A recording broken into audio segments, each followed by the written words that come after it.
18.6 billion euros. That's the price tag Stellantis put on the soul of the European car industry. They didn't save these brands, they're vampiring their legacy to feed the bottom line. If you think your favorite badge still means something, you're being lied to. I'm breaking down the Stellantis scam right now. Don't move. Think you're buying a Jeep? Think again. Beneath the skin, the Stellantis empire has turned your favorite brands into a high-stakes game of dress-up. We're talking about 30 different models, from the Peugeot 308 to the Jeep Compass, that are effectively the exact same machine. According to internal supplier data, these cars share a staggering 78% of their DNA. We're talking identical suspensions, the same engines, and the same electronics. The only thing you're paying for? A plastic badge and a different bumper. It gets worse. In France, they're rolling Opels and Peugeots off the exact same assembly line, using the same workers and the same parts. Yet, they'll charge you an extra $2,000 to $15,000 just because you trust one badge more than the other. But the ultimate insult? The Jeep Compass. A legendary American nameplate, now built on a French super mini platform meant for city hatchbacks. They've stretched it, lifted it, and slapped a rugged sticker on it to trick you into thinking it's an off-roader. It's not an SUV, it's a Peugeot 208 in a Halloween costume. The executives are laughing all the way to the bank, while you pay a premium for a lie. Stick around, because we're tearing down the Frankencar strategy that's killing the industry. If you thought the Jeep was bad, the DS7 Crossback is a straight-up comedy. It's a Peugeot 3008 wearing $20,000 worth of chrome and LED lights. They're charging Audi prices for Peugeot parts and calling it French luxury. Guess what? The market isn't buying the lie.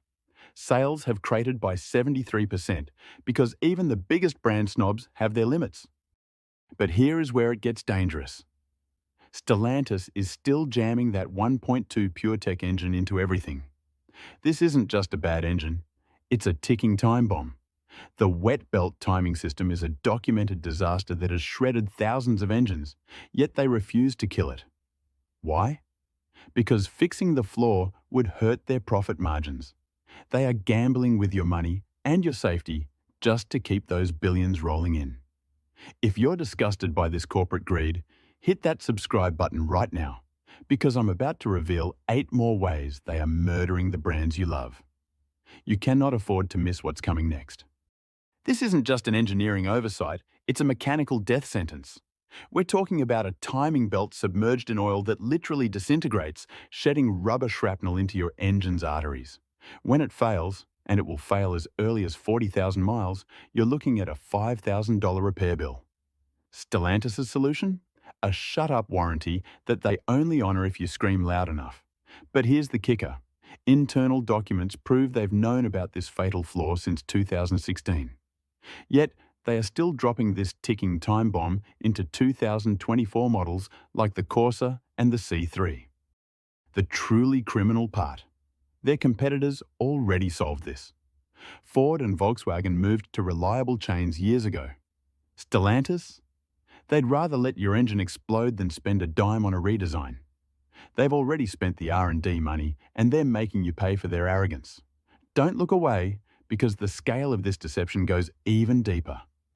Stellantis could fix this belt-and-oil nightmare for about $40 per engine. $40, but they won't. Why? Because your engine failure is their dealer's payday. We're talking about single mothers getting hit with a $4,000 repair bill on a car barely worth $6,000. First-time buyers watching their dreams die at 30,000 miles. To Stellantis, your misery is just a manageable expense on a balance sheet. But the corporate carnage doesn't stop at your wallet. Look at Lancia, a brand that dominated world rallying, gave us the Stratus and the legendary Delta Integrale. Now, it's been reduced to a single car in a single country. This isn't neglect, it's premeditated murder. They are systematically killing the icons to clear the path for their generic, high-margin clones. They've traded automotive history for a 12% profit margin, and they're betting you're too distracted to notice. Think it can't get any worse? Just wait until you see what they've done to the rest of the lineup. Enter the new Lancia Ypsilon, the supposed comeback of a legend. But look closer. It's not inspired by the Peugeot 208, it is a Peugeot 208 with a different grille. They didn't even bother to hide the crime. Same interior, same engine, but they're charging you an extra $3,000 for the privilege of owning a dead badge. When asked about the future, CEO Carlos Tavares dropped the corporate mask. Every brand must justify its existence through profit. Translation: your heritage doesn't matter, only your wallet does. This 10-year revival plan they're bragging about? It's a total farce. 3 new models by 2028 that are nothing more than electric Peugeots and Opels in expensive suits. Stellantis isn't reviving Lancia. They're using its corpse as a billboard to sell generic hardware. They're betting you're nostalgic enough to pay a premium for a ghost.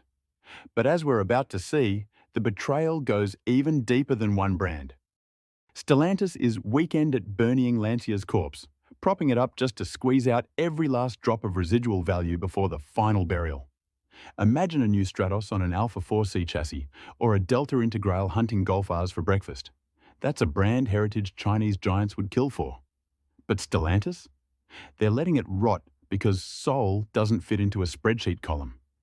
But the real heartbreak, Alfa Romeo, a century of pure driving magic systematically dismantled. They killed the Giulietta, buried the Mito, and executed the 4C. Why? Not because they were bad cars, but because they dared to compete with Stellantis' high-margin French clones. The death of the 4C is the ultimate insult. This was a carbon fibre, mid-engine masterpiece that proved Alfa still had a heartbeat. Stellantis didn't just discontinue it, they smothered it to force you into a generic SUV.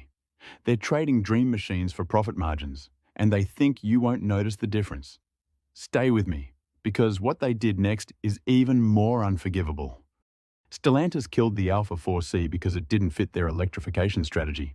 Translation: passion doesn't pay as well as boring SUVs. They're turning Alfa Romeo into a glorified badge engineering experiment. Their new CEO calls it rational premium. In plain English, boring, but profitable.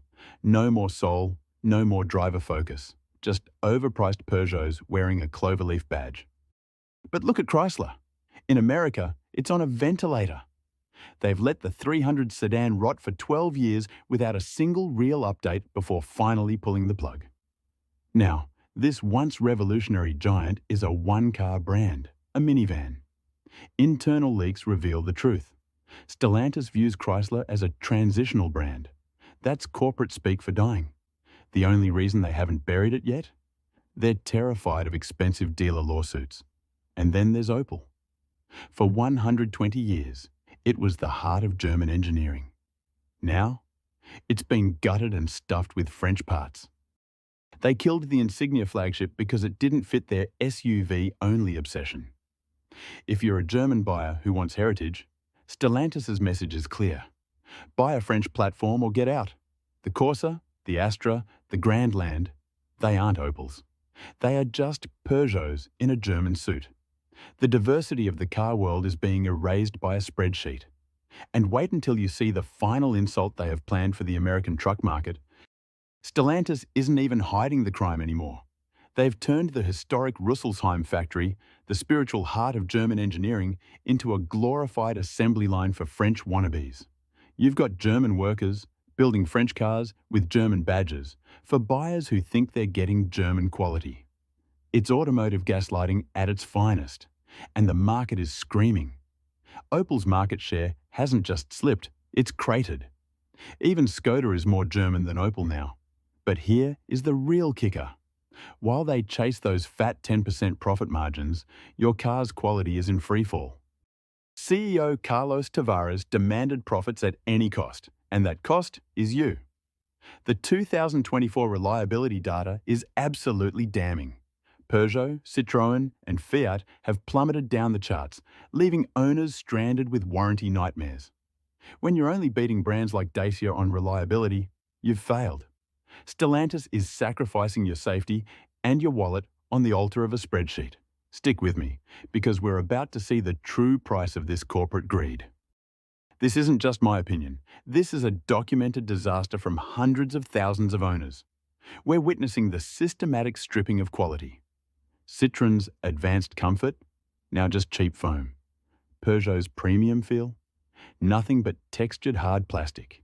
The new Fiat 500e has panel gaps you could see from space and an interior that scratches if you even look at it wrong. But here is the criminal reality.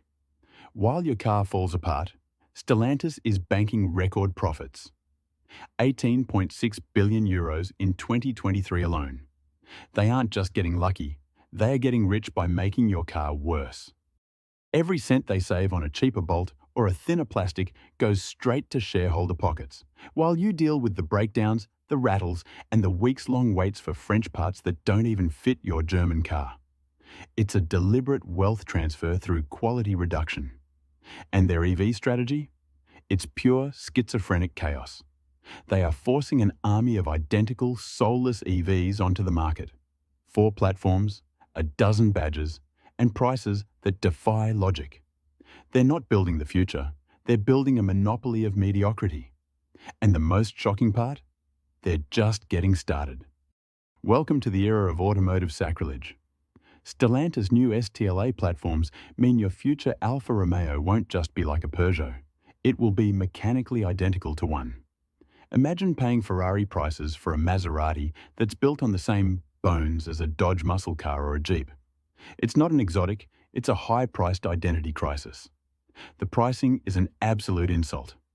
You're being asked to pay $42,000 for a Jeep Avenger EV that shares its soul with a $36,000 Opel. Same car, zero logic, just a different badge designed to drain your bank account. And the tech? It's embarrassing. We're seeing EVs that charge slower than a 2018 Nissan Leaf and software so buggy it randomly shuts down on the highway. But here's the most disgusting part. While your favorite brands are being dismantled, the executives are throwing a victory party. $18.6 billion in profit. A $23 million paycheck for CEO Carlos Tavares. They aren't struggling. They are choosing destruction because the math is simple and evil. Every iconic model killed is just another dollar saved in development. They've traded our automotive heritage for a 12% margin. The question, are you going to keep paying for the lie? Because the cost of these record profits is the very soul of the car you love. This isn't business as usual, it's automotive strip mining. Every platform shared, every quality cut, and every heritage brand turned into a plastic badge is just a way to squeeze the last drops of value out of a dying industry. Since 2021, Stellantis has dumped 30 billion euros into stock buybacks and dividends. Think about that. That's 30 billion that could have revived Lancia, saved Chrysler, or built the next great Alfa Romeo. They had the money. They just chose shareholders over soul. The human cost? Thousands of elite engineers laid off. Historic factories shuttered. Entire communities abandoned. To Stellantis, your passion and your dreams are just inefficiencies to be erased from a spreadsheet. They've traded a century of history for a quarterly bonus. The only question left is, will you let them get away with it? Hit the comments, let me know which brand you're most heartbroken over, and don't forget to subscribe, because we aren't letting these corporate giants bury the truth. The architect of the chaos is leaving. Carlos Tavares just announced his 2026 resignation, but don't be fooled. He's walking away with hundreds of millions in his pocket after setting decades of automotive culture on fire. He's leaving behind a graveyard of 14 hollowed-out brands, all sharing just 4 generic platforms. This isn't a car company anymore. It's a badge distribution network. From Peugeot to Alfa Romeo, centuries of heritage have been zombified, kept just alive enough to suck out every last drop of residual value. We're talking about 120 years of German engineering at Opel, now reduced to building French cars for Germans. We're talking about Lancia, rally royalty, relegated to a single rebadged Peugeot. This isn't management, it's a controlled demolition of the European and American car industry. The numbers don't lie. 30 models, 4 platforms, and a reliability rating in free fall. But here is the truth. You have the power. Every dollar you spend is a vote. Will you validate this corporate greed, Or will you demand the soul back in your machine? The era of badge engineering only ends when we stop buying the lie. I'm your name Volt Shift, and I'll see you in the next one. This isn't management, it's a controlled demolition of the European and American car industry. The numbers don't lie. 30 models, 4 platforms, and a reliability rating in freefall. But here's the truth. You have the power. Every dollar you spend is a vote. Will you validate this corporate greed, or will you demand the soul back in your machine? The era of badge engineering only ends when we stop buying the lie. I'm your name Volt Shift, and I'll see you in the next one. The automotive world is poorer for what they've done, but the power is still in your hands. Which murdered brand hurts you the most? Which corporate lie made you the angriest? Share your story in the comments below. Every word is a testament to what we've lost.